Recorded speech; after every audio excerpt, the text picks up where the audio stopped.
My mother was born in 1914 in a one-room rock house on a farm in Idaho. And she grew up with father and mother and 8 brothers and sisters. And in the teens and 20s, they were very, very poor. This is a story from one Christmas that she always remembered. The Christmas my older sister Helen and I had hopes of getting a store-bought doll was vivid in my memory. As small girls, we had dolls, rag dolls that we made out of our brother's old worn-out socks. And one year, Mama made some cloth dolls for us out of some scraps of calico with button eyes. But we had never had a real store-bought doll, one with a china face, one with dimpled skin, one with a cupid bow mouth and fat blonde curls.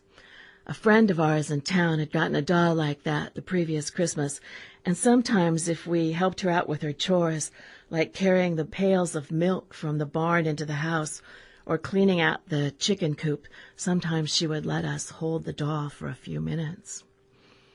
We hadn't told our parents about our deep longing for these dolls, because as young as we were, we understood about the strained budget, the need to save our money for next year's planting seed, and the boys' worn-through shoes that needed half-soles. But when Papa came home from a short trip a week before Christmas with a twinkle in his eye and 2 brown wrap boxes that were just the right size for dolls, well, my heart skipped a beat. I had a secret, deep-down hope, and that night, under the bed covers, Helen whispered in my ear that she had the very same suspicion. Could it really be true, I wondered? Could it really be true? All week long, I grabbed moments in between doing the chores to slip secretly into Mama and Papa's bedroom and to open the closet door and look up to the very top shelf where those 2 packages were perched. It seemed like Christmas Eve would never arrive, but finally it came, with the smells of fresh-baked cookies and pies and strings of popcorn for the tree, a red candle surrounded by pine boughs for the table. Papa came in from his chores with frosty hands and stood in front of the open oven door to warm them. We watched every move with anticipation, waiting for the announcement of his surprise. Finally, he summoned us to his big chair. He had us sit on the floor in front of him, and then slowly he produced the 2 treasured brown wrap packages. He placed them on the table beside him.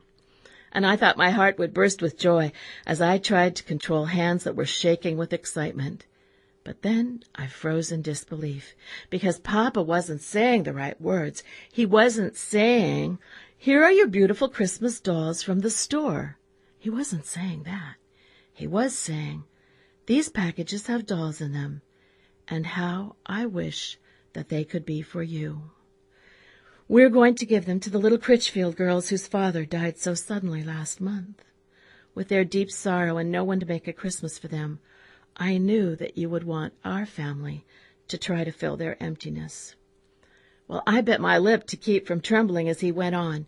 "You may each carry a doll and give it to the girls, and the boys and I have chopped some wood for their fire, and Mama will carry the pies and the cookies that she has baked." Well, tears welled up in my eyes as I looked at Helen. She was staring at the floor, and both of us were silent.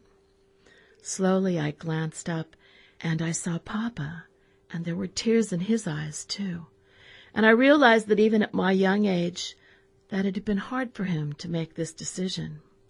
I climbed up on his lap, buried my head in his shoulder, and sobbed while he hugged me tightly.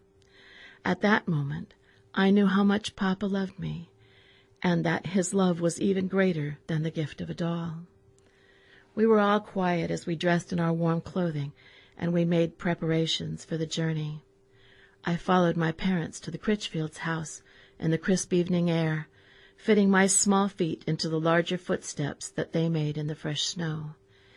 And as I clutched that doll close to my heart, I sensed, finally, that we were doing something special, something that lifted our family from the ordinary to a place of honor, and that the pain made it even more beautiful. With the passing of years, as I remembered that Christmas, the Christmas that I had wanted a doll, I have come to realize that it was a great privilege to follow in Papa and Mama's footsteps, and that the sacrifice made everything all the sweeter.